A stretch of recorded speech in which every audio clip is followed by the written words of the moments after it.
Salam əziz izləyicilər. Belə bir kənd var. Rumuz kəndi. Ordubad rayon. Dülün çayın sonuncu kəndi. Ta o qarlı dağların yanındadır. Çox səfalı bir yerdir. Çox gözəl məhsuldarlıq olur burada. Kartoşkası olur. Əsasən rumuz kartoşkası. Bu kənd tərk edilibdir. Bu kənddə artıq bir neçədən ev qalıbdır.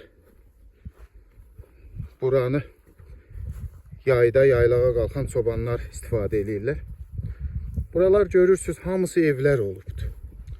Baxın, qalıqları qalıbdır, evlərin qalıqları. Belə bu dağın döşü bu güney tərəfdir. Hamısı evlər olub. Bizdə o F-16 dediyim Lunakodla gəlmişəm. Maraqlı bir yerdir, səfalı bir yerdir. Yəni, baxın qarşıda bu əkilib becəriləcək sahələr nə qədərdir. Suyu boldur.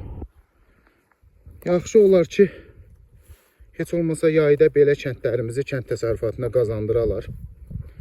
İnsanlarımız da biraz həvəsli ola, gələ bu kənddə, Rumuz kəndində kənd təsərrüfatı ilə məşğul ola. Həm büdcəsini təmin eləyər, ehtiyaclarını ödəyər, həm də səfalı yerdir. Baxın, nə qədər evlər dağılıb buralarda. Baxın, buradan baxır, düşünürsən ki, belə davam eləsə bir gün bizim də kəndimiz belə bu hala düşə bilər. Yəni, 30 il qabaq burada böyük ehtimal yaşayış olubdur.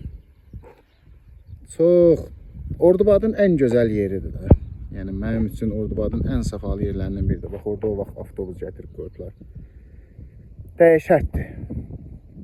Bu cür cənnət yerləri, orada da çobanlar mal-heyvan otarır.